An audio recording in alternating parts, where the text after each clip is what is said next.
नमस्कार सभी विद्यार्थियों का मैं राकेश जांगीड़ आपका हार्दिक स्वागत करता हूं। दोस्तों, आज का ज्योग्राफी का जो एक टॉपिक है, फर्स्ट टॉपिक, जो आप ज्योग्राफी का भी जोड़ सकते हो, राजस्थान के इतिहास का भी जोड़ सकते हो, राजस्थान के जीके का भी जोड़ सकते हो। और उस टॉपिक का नाम दोस्तों है राजस्थान का नामकरण है। कि राजस्थान का जो नामकरण है ऋग्वेद से लेकर के प्राचीन काल से लेकर के रामायण महाभारत से काल के लेकर के भारतीय संविधान के द्वारा जो नाम आज दिया गया है वो कितने चरणों में गुजरा है, क्या क्या नाम दिए गए थे, तो उसी की हम शुरुआत करते हैं। और ये जो टॉपिक है सभी भर्तियों के लिए मोस्ट इंपोर्टेंट है। इस टॉपिक की मैं यहाँ पे पूर्ण व्याख्या करता हूँ और इस टॉपिक का जो पीडीएफ है आप मेरे Telegram channel GK with Rakesh Jangid से प्राप्त कर सकते हो। साथियों, इस वीडियो के अंतर्गत है मैं मेरे चैनल का डिस्क्रिप्शन में है लिंक भी डाल दूंगा। और आप लोगों से प्रार्थना है कि वीडियो को शेयर कीजिएगा, लाइक कीजिएगा और कमेंट कीजिएगा। तो लीजिए हम शुरुआत करते हैं। साथियों, राजस्थान का जो नामकरण है, राजस्थान का नामकरण इन चरणों से गुजरा था। तो सबसे पहले आप पढ़ोगे राजस्थान का जो नाम है, राजस्थान का एक नाम मिलता है जिसका नाम आएगा मरुकांतार। राजस्थान को मरुकांतार कहा गया था। तो राजस्थान को मरुकांतार नाम दिया गया था, वो कहां दिया गया था? तो राजस्थान को जो मरुकांतार साथियों जो नाम दिया गया था वो रामायण में दिया गया था है। और दूसरी बात आपको बताया जाए कि राजस्थान को ब्रह्म व्रत नाम दिया गया। राजस्थान को ब्रह्मवर्त जो नाम दिया गया है वो कहां दिया गया साथियों? तो राजस्थान को जो ब्रह्मवर्त नाम दिया गया है वो नाम दिया गया है ऋग्वेद में है। याद कैसे करोगे? जैसे कि याद करने का तरीका ये है कि जो री से ऋषि होते हैं। ऋषि लोग क्या होते हैं? ब्रह्मचारी होते हैं। ऋषि लोग क्या होते हैं? ब्रह्मचारी होते हैं। तो ऋग्वेद में क्या नाम दिया गया था? ब्रह्मवर्त नाम दिया गया था। ऋषि लोग होते हैं, ब्रह्मचारी होते हैं। एक प्रश्न और है, हमारी हिंदू संस्कृति के अंतर्गत है एक ऐसा संस्कार है जिसको कहते हैं धारण करने से बालक का उपनयन, धारण करने से बालक का ब्रह्मचारी जीवन शुरू होता है और ब्रह्मचारी जीवन का समापन होता है तो वो होता है विवाह संस्कार से। ऋषि लोग क्या होते हैं? ब्रह्मचारी होते हैं। नेक्स्ट है मरने के पश्चात है, नाम किसका लेते हैं? राम का नाम सत्य है। तो राम का नाम सत्य है वो कब लिया जाता है? मरने के पश्चात है। तो रामायण में क्या नाम दिया गया था? मरुकांतार है। ऋग्वेद में क्या नाम दिया गया था? ब्रह्मवर्त है। एक बात और है, रामायण देखिए दोस्तों, रामायण की रचना की थी वो किसने की थी? वाल्मीकि ने की थी। रामायण की रचना वाल्मीकि ने की थी। इनके दो प्रश्न और बनेंगे।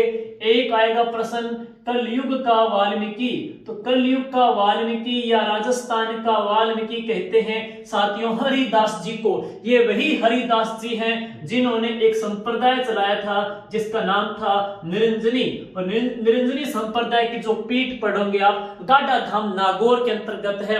ये वही संप्रदाय है जिसमें व्यक्ति जो अनुयायी है वो खाकी रंग के वस्त्र धारण करते हैं। तो निरंजनी संप्रदाय चलाने वाले हरिदास जी को कलयुग का वाल्मीकि कहते हैं। वाल्मीकि ने रचना की थी रामायण की। तो रामायण में क्या नाम दिया गया है? मरुकांतार नाम दिया गया है। वाल्मीकि राजस्थान की कौन सी जनजाति के गुरु हैं? तो वाल्मीकि राजस्थान की जनजाति है सहरिया।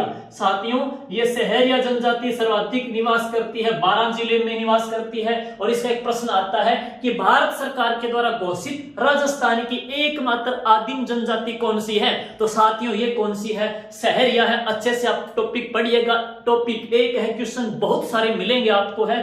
वापिस सुनिए, मरने के पश्चात राम का नाम मरुकांतार रामायण में, दैट इज क्लियर, इतना फिनिश है। अगला जो टॉपिक है, रामायण किसने लिखी थी? वाल्मीकि ने लिखी थी। वाल्मीकि कहते हैं कलयुग का वो हरिदास जी ने रचना की थी। निरंजनी संप्रदाय ऐसा संप्रदाय जिसके अनुयायी है वो खाकी रंग के वस्त्र पहनते हैं। दूसरी बात है, वाल्मीकि किस जनजाति के गुरु हैं? सहरियों के हैं। सहरिया जनजाति ज्यादा कहां रहती है? 12 जिले में निवास करती है और ये भारत सरकार के द्वारा घोषित राजस्थान की एकमात्र आदिम जनजाति भी है।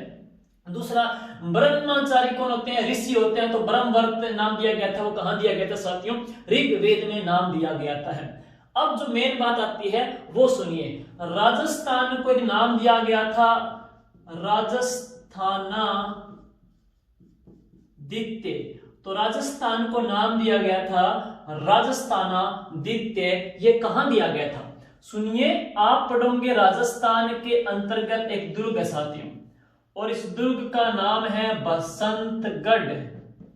और ये बसंतगढ़ जो दुर्ग है साथियों, ये सिरोही जिले में है। सेकंड ग्रेड में 2018 में आरपीएस ने प्रश्न पूछा था कि राजस्थान में जो बसंतगढ़ दुर्ग है वो किस बसंती दुर्ग है वो किसने बनाया था? वो राणा कुंभा ने बनाया था। बसंतगढ़ दुर्ग कुंभा ने बनाया था। सिरोही में अचलगढ़ दुर्ग सिरोही में कुंभा ने बनाया था। दोनों के दोनों दुर्ग हैं साथियों, ये गिरी श्रेणी में आते हैं। ये जो बसंतगढ़ दुर्ग है ना, बसंतगढ़ दुर्ग के अंदर एक मंदिर है। बसंतगढ़ दुर्ग के अंदर एक मंदिर है साथियों, और ये जो मंदिर है ना वो एक देवी का है। वो देवी कौन सी है?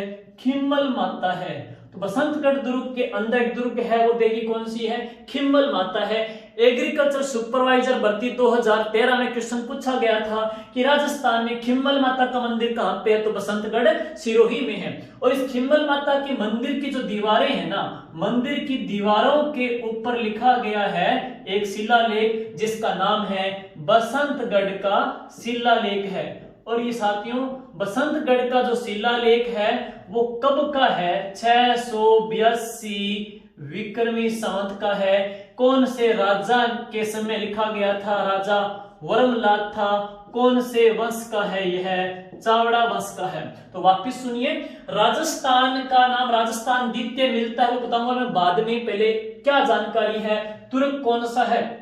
बसंतगढ़ दुर्ग किसने बनाया? राणा कुंभा ने बनाया था। बसंतगढ़ दुर्ग में मंदिर किसका है? खिम्मल माता का मंदिर है। खिम्मल माता का जो मंदिर है वहां पे दीवारों पे जो लेख लिखा गया, पत्थरों पे जो लेख लिखा गया उसको बोल देते हैं शिला लेख है। तो ये बसंतगढ़ का शिला लेख है। कौन से राजा के समय लिखा गया था? राजा वर्मलाल था। कौन से वंश का था? चावड़ा वंश का था। कब का है? 682 का है। सुनिए, इस बसंतगढ़ शिलालेख में राजस्थान को क्या नाम मिलता है? तो राजस्थान को राजस्थान द्वितीय नाम मिलता है बसंतगढ़ शिलालेख में। और एक बात और सुनिए, बसंतगढ़ शिलालेख में कौन सी प्रथा की जानकारी मिलती है साथियों? वो है दास प्रथा की जानकारी मिलती है। तो दास प्रथा की जानकारी बसंतगढ़ शिलालेख से, राजस्थान द्वितीय नाम बसंतगढ़ शिलालेख से। एक और वेरी वेरी इंपॉर्टेंट है, राजस्थानी भाषा का सबसे पहला प्रयोग है वो कौन से शिलालेख में हुआ था? बसंतगढ़ शिलालेख में है। तो इसी शिलालेख में राजस्थानी भाषा का सर्वप्रथम है प्रयोग भी किया गया था। पहली बात है, इस शिलालेख में कौन सी प्रथा की जानकारी मिलेगी? दास प्रथा की जानकारी मिलेगी। इस शिलालेख में राजस्थान को क्या नाम दिया गया था? राजस्थान द्वितीय नाम दिया गया था है। ब्रह्मचारी कौन होते हैं? ऋषि होते हैं। तो ब्रह्मावर्त नाम ऋग्वेद में दिया गया था। मरने के पश्चात राम का नाम है। तो मरुकांतार है वो रामायण में लिया गया था। रामायण किसने लिखी थी? वाल्मीकि ने। कलयुग का वाल्मीकि कौन? हरिदास जी हैं।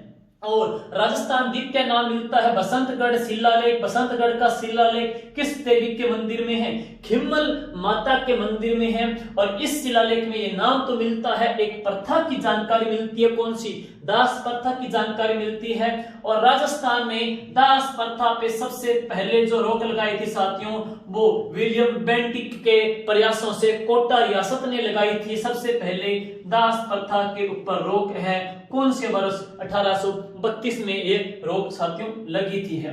नेक्स्ट आप बात करोगे कि राजस्थानी भाषा का सबसे पहला प्रयोग है वो भी किस शिलालेख से है? बसंतगढ़ शिलालेख से है। तो 3 नाम ये मिल गए। अब इसके पश्चात है अगला जो नाम पढ़ते हैं वो कौन कौन से हैं?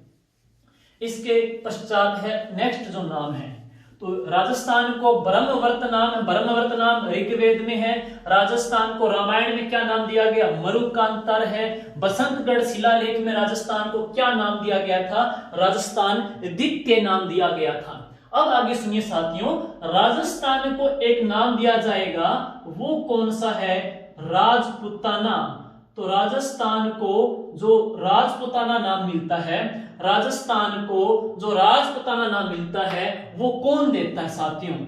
तो राजस्थान को जो राजपुताना नाम देता है वो देता है जॉर्ज थॉमस।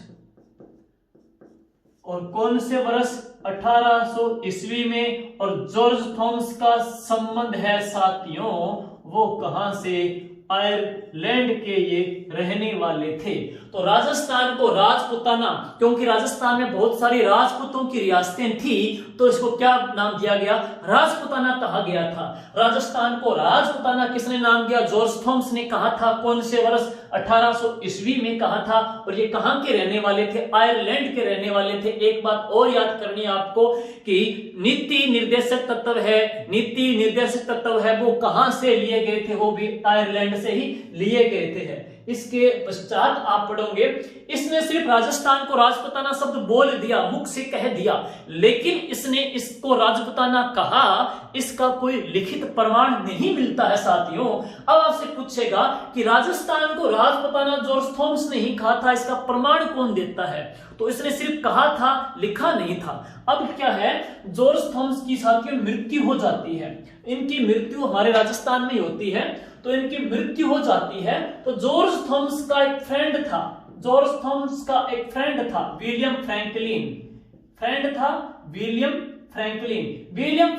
फ्रेंड था जॉर्ज थॉमस का। इसने अपने दोस्त की याद में, अपने फ्रेंड की याद में एक किताब लिखी थी। किताब का नाम ये है, the military memories of George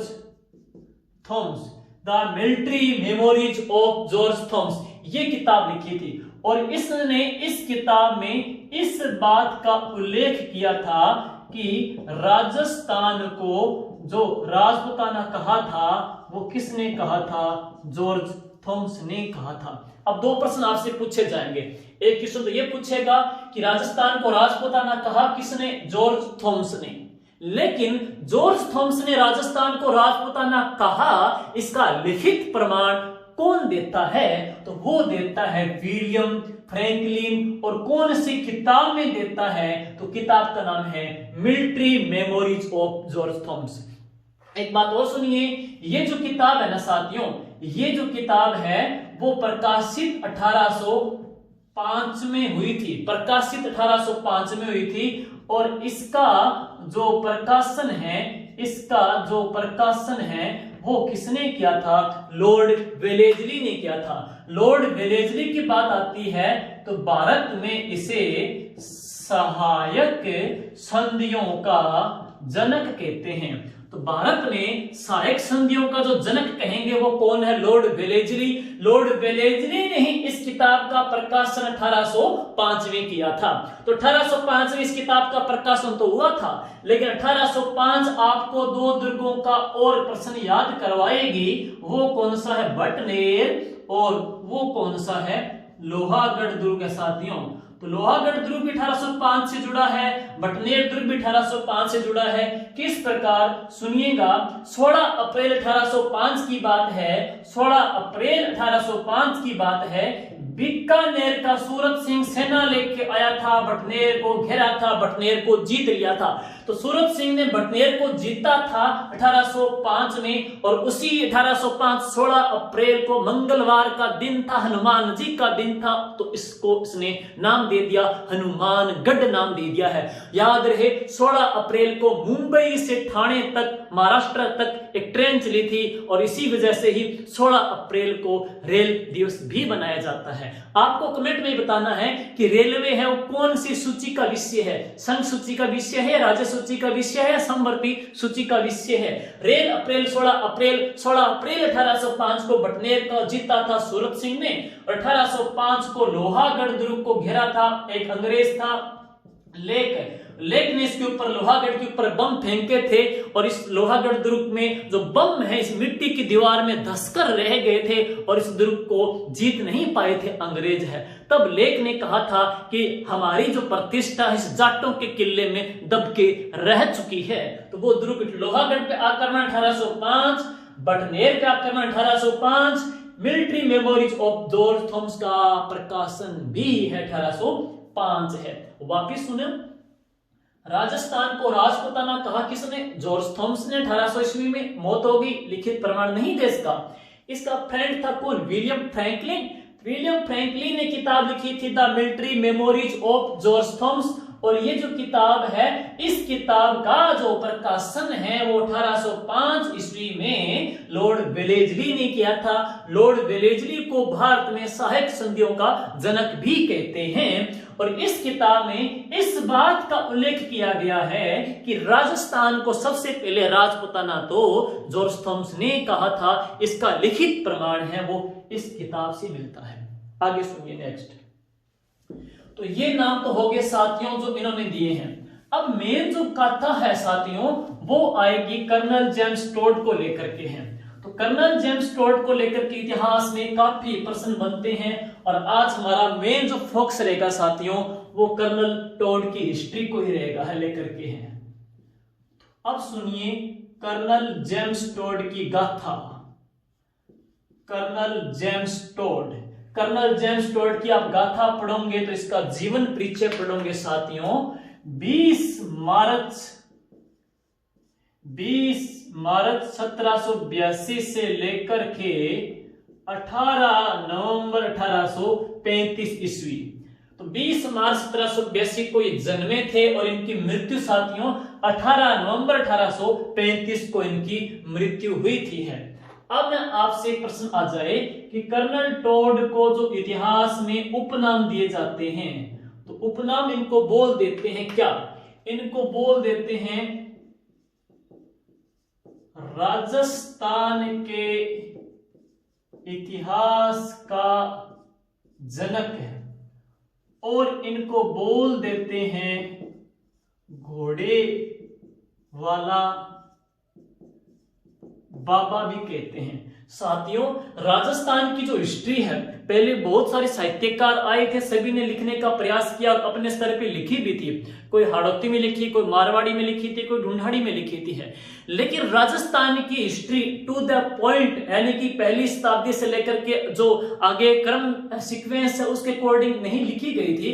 colonel toad ने राजस्थान की सभी जो बहियां हैं, सभी जो पुराने अभिलेख है, शिलालेख है, उनका अध्ययन किया था और इसने राजस्थान की हिस्ट्री को डिटेल से और सीक्वेंस वाइज और क्रम से लिखा था। इसीलिए राजस्थान के इतिहास का जो जनक है वो कर्नल टोड को कह देते हैं। राजस्थान में जब आए थे तो ये सभी ये पॉलिटिकल एजेंट इनको पद दिया गया था और सभी रियासतों में जब जाते थे ना तो घोड़े पे जाते थे, इसीलिए इनको क्या बोल देते हैं? घोड़े वाले बाबा भी बोल देते हैं साथियों। तो इनको घोड़े वाले बाबा भी कहते हैं। और एक बात और, कर्नल टोड का जो घोड़ा था, कर्नल टोड का साथियों जो घोड़ा था तो इनके घोड़े का नाम क्या था? अलबर्ग था। तो कर्नल टोड के घोड़े का नाम क्या था?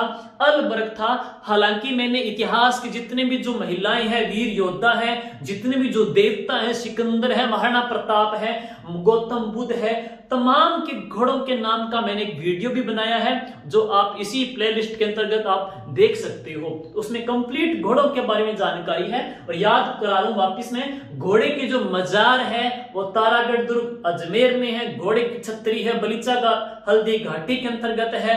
घोड़ों का प्रजनन केंद्र है वो जोहड़बीड़ बीकानेर के अंतर्गत है। और राजस्थान में घोड़ों का जो संरक्षण स्थल कहते हैं वो आलमजी का धोरा, धोरी मन्ना, गुड्डा मनानी, बाड़मेर को कहा जाता है। और घोड़े वाले बाबा कौन है? Colonel James Tod. घोड़े का नाम क्या है? अलबर्ग है। और इतिहासकार इनको जनक भी बोल देते हैं। आगे सुनिए साथियों, इनका जो जन्म हुआ था, कर्नल टोड का जो जन्म हुआ था, इनका जन्म हुआ था स्कॉटलैंड में। स्कॉटलैंड में जन्मे थे। अगर थोड़ा डिटेल से पूछे तो एलिंगस्टन स्कॉटलैंड में जन्मे थे साथियों। और एक स्कॉटलैंड बात और आती जुड़ती है आपसे, वो कौन सी? एक नाम मिलता है कि राजस्थान का स्कॉटलैंड कौन सा है। और एक बात और, स्कॉटलैंड की एक कंपनी हमारे यहां पे काम कर रही है, वो कौन सी है? केयरन एनर्जी है। सुनिए साथियों, पूरे भारत में सबसे ज्यादा शराब का जो उत्पादन करता है वो स्कॉटलैंड करता है। पूरे विश्व में सर्वाधिक जो शराब का उत्पादन करता है वो स्कॉटलैंड करता है। तो स्कॉटलैंड का नाम पूरे विश्व में अग्रणी है शराब उत्पादन में है। और राजस्थान में सबसे ज्यादा शराब का उत्पादन करता है अलवर करता है, इसीलिए अलवर को राजस्थान का स्कॉटलैंड कहते हैं। तो राजस्थान का जो स्कॉटलैंड कहेंगे साथियों, वो जिला कौन सा है? वो अलवर जिला है। सर्वाधिक शराब का उत्पादन करते हैं। लेकिन राजस्थान की उच्च क्वालिटी की जो शराब है साथियों, वो महनसर झुंझुनू की प्रसिद्ध है। महनसर झुंझुनू की प्रसिद्ध है और सर्वाधिक शराब का उत्पादन करता है वो अलवर जिला करता है। जबकि स्कॉटलैंड में जन्मे थे कर्नल जेम्स टोड है। स्कॉटलैंड की कंपनी केयर्न एनर्जी है, राजस्थान में खोज कर रही है, तेल की है। और बाड़मेर के अंतर्गत जितने भी जो तेल कुएं हैं उनमें से 70% जो तेल कुओं की खोज की है वो केयर्न एनर्जी ने ही की है। इसी वजह से ही केयर्न एनर्जी का नाम सबसे ऊपर लिया जाता है। एसआर आप पढ़ोगे, HPCL है, रिलायंस एनर्जी है, या इसके अलावा है वेनेजुएला की कंपनी है, मॉरिशस की कंपनी है, कई कंपनियां यहाँ पे तेल की खोज कर रही है। लेकिन सबसे जो अग्रणी है वो है केयर्न एनर्जी स्कॉटलैंड की। राजस्थान का स्कॉटलैंड अलवर, राजस्थान का सिंहद्वार अलवर, पूर्व का कश्मीर अलवर है। सालो वन कहां पे? अलवर के अंतर्गत पाए जाते हैं। और स्कॉटलैंड में जन्मे थे कर्नल जेम्स टोड है साथियों। सुनिए, पिताजी का नाम तो इनका है जेम्स टोड, पिताजी का नाम जेम्स टोड है। और इनकी माताजी का नाम मैं बता दूं आपको, कर्नल टोड की माता का नाम है। तो कर्नल टोड की जो माता थी वो थी मेरी हेटली। माता का नाम मेरी हेटली है, लेकिन आज तक नहीं पूछा गया। पत्नी का नाम साथियों ज्यादा इंपॉर्टेंट है। किस प्रकार से? क्योंकि कर्नल टोड ने 2 किताबें लिखी थी। प्रथम जो किताब है इसका जो प्रकाशन है उन्होंने करवा दिया था, खुद जीते जी करवाया था। लेकिन जब दूसरी जो किताब लिखी थी 1835 में, तब कर्नल टोड की मौत हो गई थी। और मौत होने के बाद उनकी किताब का प्रकाशन उनकी पत्नी ने किया था। तो कभी खैर पूछा तो नहीं गया है, लेकिन पूछा जा सकता है कि कर्नल टोड की पत्नी का नाम क्या था। सुनिए, पत्नी का नाम ये था जूलिया कल्टर बक। तो कर्नल टोड की जो पत्नी थी, पत्नी का नाम था जूलिया कल्टर बक। याद करने का तरीका क्या है कि घर की जो कलेक्टर होती है, घर की जो कलेक्टर होती है वो कौन होती है? पत्नी होती है। याद करने का तरीका है। दूसरी बात, अगर फिर भी याद नहीं रहे तो घर पे जो लगभग बक बक चलती रहती है, नोक झोंक जो बक बक चलती रहती है, वो भी किसके साथ चलती रहती है? पत्नी के साथ चलती रहती है। बक बक पत्नी, अगर ये याद नहीं रहे तो घर की कलेक्टर कौन है? पत्नी है। तो दोनों पद है, एक मतलब थोड़ा सा प्रफुल्लित करने वाला है और एक थोड़ा सा इनको गुस्सा दिलवाने वाला भी हम कह सकते हैं। तो ये इनके बेसिक परिचय हो गए। अब सुनिए, इनके गुरु का नाम है। तो कर्नल टोड के जो गुरु हैं साथियों, कर्नल टोड के जो गुरु की बात कर रहा हूं मैं आपको, तो इनके साथियों 2 गुरु हैं। एक का नाम है जैन यति ज्ञानचंद, दूसरे का नाम है हंटर बलेर है। तो 2 इनके गुरु आ जाते हैं, जैन यति ज्ञानचंद और हंटर बलेर है। याद क्यों करने हैं? क्योंकि इन्होंने जो 2 किताबें लिखी थी ना, तो एक किताब एक गुरु को समर्पित करता है, दूसरी किताब दूसरे गुरु को समर्पित कर देता है। पूछ लेता है आपसे, जैसे द एनाल्स किसको समर्पित की थी, ऐसे हैं। तो देखिए, जो ज्ञान देते हैं ना, जो ज्ञान देते हैं वो कौन देते हैं? गुरु देते हैं। तो ज्ञान देते हैं गुरु, तो ज्ञानचंद इनका गुरु था। अगर ज्ञान आप नहीं लोगे तो ज्ञान दिलवाना जानता है किस प्रकार से? दंड पद्धति से, और दंड दिया जाता है हंटर से है। तो हंटर भी कौन मारता है? गुरु मारता है। ज्ञान भी कौन देता है? गुरु देता है। तो हंटर इनका, बलेर इनका गुरु था, ज्ञानचंद भी इनका गुरु था। ये भारतीय गुरु थे और ये स्कॉटलैंड में जहां से इन्होंने शिक्षा ली थी वहां के गुरु आ जाते हैं। तो ये तो इनका साथियों बेसिक जीवन परिचय है। मैं रिवाइज करूं, कर्नल जेम्स टोड का जन्म 20 मार्च 1782 को हुआ था। एक चीज और याद करा दूं, 1782 को राजस्थान में उस संप्रदाय के जनक का जन्म हुआ था जिसके अनुयायी पीले रंग के वस्त्र धारण करते हैं, 42 नियम मानते हैं। ये क्वेश्चन आपके लिए छोड़ता हूं। 1782 में उस संप्रदाय के जनक का जन्म हुआ था जिसके अनुयायी पीले रंग के वस्त्र धारण करते हैं और 42 नियम मानते हैं। वो सद्गुण में भी आता है, वो निर्गुण में भी आता है, दोनों में आ जाता है। वो संप्रदाय के जनक कौन से हैं, ये उत्तर आप कमेंट बॉक्स में साथियों दीजिएगा है। नेक्स्ट है, मृत्यु इनकी 18 नवंबर 1835 को हुई थी। उपनाम राजस्थान के इतिहास का जनक कहेंगे, घोड़े वाले बाबा कहेंगे। घोड़े का नाम क्या था इनके, अलबर्ग था। तो घोड़े का नाम क्या था, अलबर्ग था। जो घोड़ा इनका मर गया था साथियों, अजमेर में है।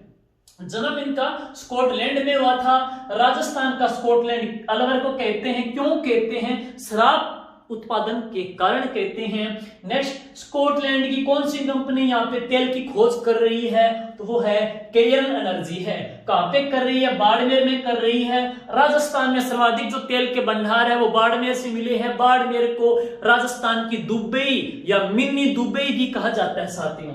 माताजी का नाम था मेरी हेडली है, पिताजी का नाम था जेम्स टोड है। घर की कलेक्टर होती है पत्नी, बक बक करके पत्नी। पत्नी का नाम ये है। ज्ञान देते हैं गुरु, तो ज्ञानचंद इनके गुरु का नाम। हंटर भी कौन है, तो वो गुरु ही यूज करेगा है। अब सुनिए, राजस्थान में जब आते हैं वो सुनिए किस प्रकार से इनका कर्म रहेगा।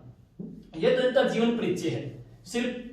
अब राजस्थान में भारत में आते हैं तो उनको लेकर के इनको कुछ प्रश्न आपको याद करवाने हैं साथियों। देखिए, सबसे पहले मैं लिखता हूं यहां पे 1798 पश्चिमी बंगाल। फिर आया है 1800 ईस्वी मेवाड़, और ये आए थे मांडलगढ़ में है। दूसरी है 1806 ईस्वी, इनकी भेंट हुई थी, वो बताऊंगा बाद में। सुनिए, सबसे पहले colonel James Tod. Colonel James Tod आपसे पूछा जाए कि भारत में इनकी जो एंट्री है, कर्नल टोड की भारत में जो एंट्री है वो कब है, 1798 को ही थी। एक बात और, भारत में सबसे पहले 1798 में अंग्रेजों के साथ सहायक संधि हैदराबाद के निजाम ने की थी। दो बातें इंपॉर्टेंट है। 1798 को कर्नल टोड भारत में आ गए थे। कहां पे आए थे, पश्चिमी बंगाल के अंतर्गत आए थे। 1798 को सबसे पहले अंग्रेजों के साथ सहायक संधि हैदराबाद के निजाम ने की थी है। दूसरी बात, अब आपसे पूछे कि कर्नल टोड राजस्थान में कब आए, तो कर्नल टोड राजस्थान में 1800 ईस्वी को आए थे। मेवाड़ रियासत में कहां पधारे थे, मांडलगढ़ में पधारे थे साथियों। और ये मांडलगढ़ कहां पड़ता है, भीलवाड़ा में पड़ता है। मांडलगढ़ की आपको बातें बताऊं तो सुनिए, एक बात मांडलगढ़ की है वो किससे जुड़ी हुई है, हल्दी घाटी की है। एक बात मांडलगढ़ की है वो किससे जुड़ी है, नाहर नृत्य की है। एक मांडलगढ़ की जो विशेषता है वो जुड़ी है किससे, बहुरूपिया नाटक से आ जाती है। एक मांडलगढ़ की बात जुड़ जाती है तो वो गांव कौन सा है, बिगोद गांव से जुड़ जाती है। और मांडलगढ़ की जो बात जुड़ जाती है साथियों, सोचना पड़ेगा थोड़ा माइंड में। मांडलगढ़, हाँ, विजय सिंह पथिक को लेकर के भी प्रश्न दे देता है। तो ये खूबियां कहां की है, मांडलगढ़ की है। सुनिए, जब महाराणा प्रताप जी के खिलाफ अकबर की सेना ने हल्दी घाटी युद्ध का प्लान किया था, तो युद्ध का जो प्लान किया था वो मैगजीन दुर्ग अजमेर में किया था। लेकिन मान सिंह ने, अकबर का सेनापति था मान सिंह ने 1 महीने तक अपने मुगलों की सेना को जो ट्रेनिंग दी थी वो कहां पे दी थी, हल्दी घाटी में है। तो हल्दी घाटी मांडलगढ़ में है। तो मांडलगढ़ भीलवाड़ा में हल्दी घाटी का अभ्यास हुआ था, हल्दी घाटी युद्ध का। तो हल्दी घाटी युद्ध का जो अभ्यास किया था मान सिंह ने, वो कहां किया था, मांडलगढ़ में किया था। इसी मांडलगढ़ भीलवाड़ा में एक नृत्य होता है साथियों, होली के कितने दिन बाद, 13 दिन बाद है। तो होली के 13 दिन बाद मांडलगढ़ में नृत्य होता है, वो कौन सा है? नाहर नृत्य है। नाहर में क्या करते हैं? आदमी शरीर पे बहुत सारी रुई लगा लेते हैं और शेर बनते हैं। इसको सींग वाले शेरों का नृत्य भी कहते हैं, इसको नाहर नृत्य भी कहा जाता है। इसी मांडलगढ़ में आदमी है भांत भांत के रूप धारण करके लोगों का मनोरंजन करता है। रावण बनता है, नारद बनता है, हनुमान जी बनता है, बहरूपिया बनता है, इसको बहरूपिया कला भी कहते हैं। और इसके लिए एक यहाँ पे प्रसिद्ध जाति आ जाती है, वो कौन सी? भांड जाति है। इसी बहरूपिया कला का प्रसिद्ध व्यक्ति है परशुराम जी भांड या जानकीलाल जी भांड, जो ये नाटक दिखाते हैं। जानकीलाल जी भांड को मंकी मैन ऑफ इंडिया भी कहा जाता है। मंकी मैन ऑफ इंडिया कहते हैं जानकीलाल जी भांड को, लेकिन मंकी का जो मांस खाते हैं साथियों वो कथोड़ी जनजाति है। और राजस्थान की जो मंकी वैली कहते हैं वो गलता जी जयपुर को कहा जाता है। गलता जी जयपुर को मंकी वैली भी कहते हैं। गलता जी जयपुर को राजस्थान की दूसरी छोटी काशी भी कहा जाता है। इसी मांडलगढ़ के बिगोद गांव में 3 नदियां मिलती है, बनास, बेड़च और मैनाल। तो बनास, बेड़च, मैनाल का तीनों का संगम होता है बिगोद गांव में। सबसे पहले विजय सिंह पथिक सबसे पहले जो चुनाव लड़े थे वो मांडलगढ़ भीलवाड़ा से लड़े थे और इस चुनाव में इनको हार का सामना करना पड़ा था। मांडलगढ़ भीलवाड़ा में छतरी है 32 खंभों की, वो किसकी है साथियों? राणा सांगा की है। तो राणा सांगा की 32 खंभों की छतरी मांडलगढ़ भीलवाड़ा में है। विजय सिंह पथिक भीलवाड़ा से मांडलगढ़ से चुनाव लड़े थे, हार गए थे। बिगोद गांव में 3 नदियां मिलती हैं, नाम देख लीजिएगा। बहरूपिया कला मांडलगढ़ की प्रसिद्ध है, नाहर नृत्य मांडलगढ़ का प्रसिद्ध है, हल्दी काटे युद्ध का मान सिंह ने अभ्यास मांडलगढ़ में किया था। कर्नल टोड सबसे पहले मेवाड़ के मांडलगढ़ में आए थे, मेवाड़ के मांडलगढ़ में आए थे। कब आए थे? 1800 ईस्वी में। वापिस सुनिए, भारत में 1798 को आए थे, राजस्थान में कब? 1800 ईस्वी को आए थे।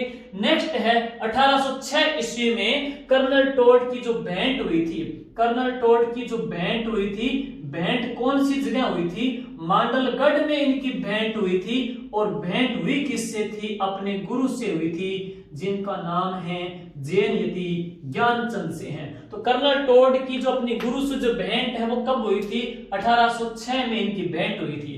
1800 ईस्वी में आए थे, 1798 को भारत आए थे।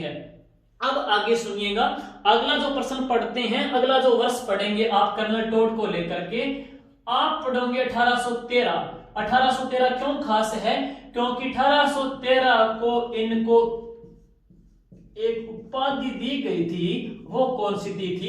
कर्नल की उपाधि है। तो कर्नल जेम्स टोड को कर्नल की उपाधि है, वो कौन से वर्ष दी गई थी? 1813 में इनको यह कर्नल की उपाधि दी गई थी साथियों। है अब इसके पश्चात है 1818। सुनिए 1818, 1818। फिर आप पढ़ोगे 1819। खास बात क्यों मैं यहाँ पे शॉर्ट लिखता हूं, पीए।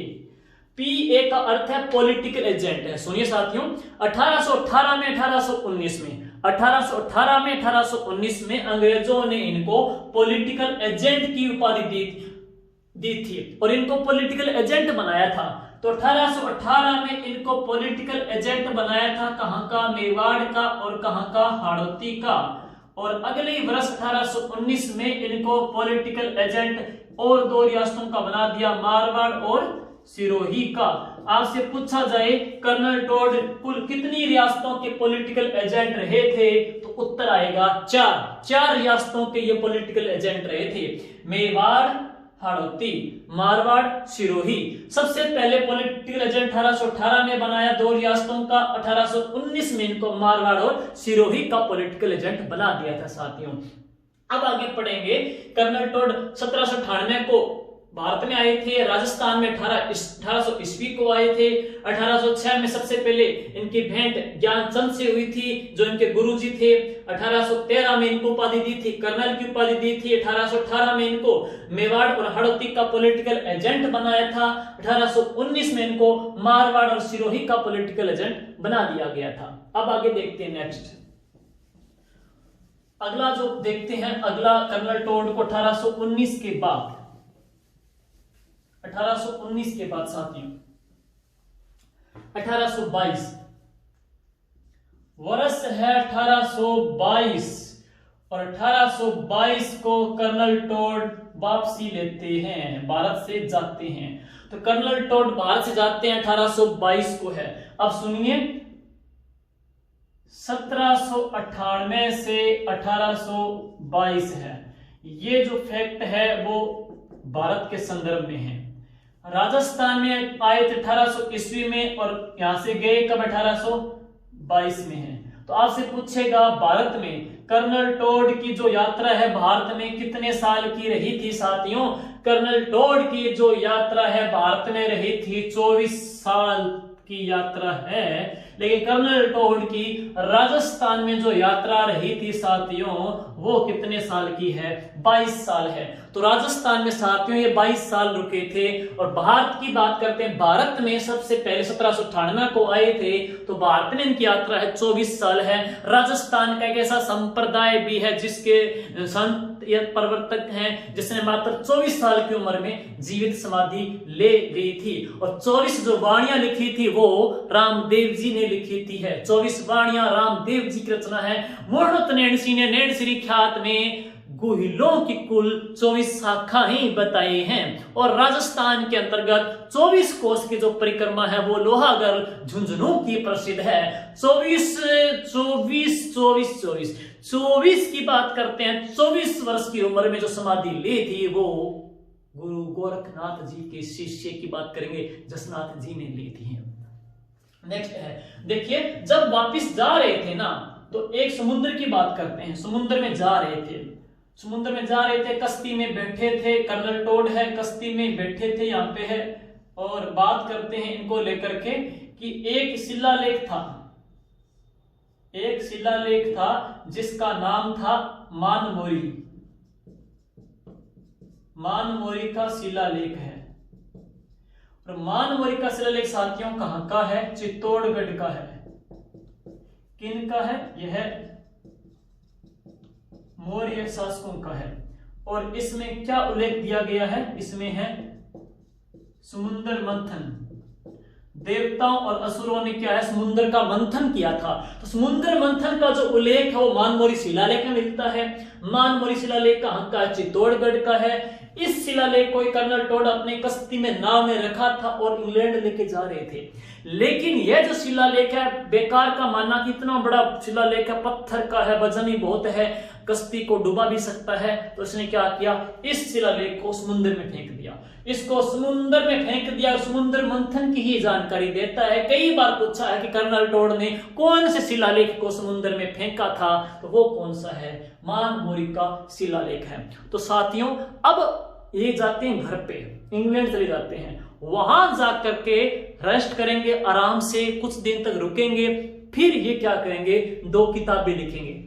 The annals antiquities of Rajasthan, जिसके 2 खंड हैं। और एक बात करेंगे राजस्थान के पर्यटन को लेकर के है, the travels in western state of India. तो 2 किताबें हैं, उनकी मैं डिटेल बात है इसके दूसरे खंड में बताऊंगा। उम्मीद करता हूं ये टॉपिक आपको अच्छे से पसंद आया होगा। धन्यवाद। जय हिंद, जय भारत।